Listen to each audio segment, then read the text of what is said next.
காமமும் கோபமும் ஆசைகள் போல பெருதீய குணங்கள் காட்டு மிருகங்கள் போலே என்னுள் தோன்றி வதைக்காது. வேட்டையில் வல்லவனே கனிந்தென்னை,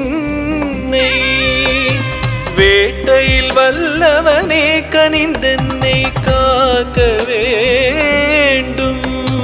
வேத பொருளே வாழ்வின் துணையாய் வழிகாட்ட வேண்டும். சுவாமியே ஐயப்ப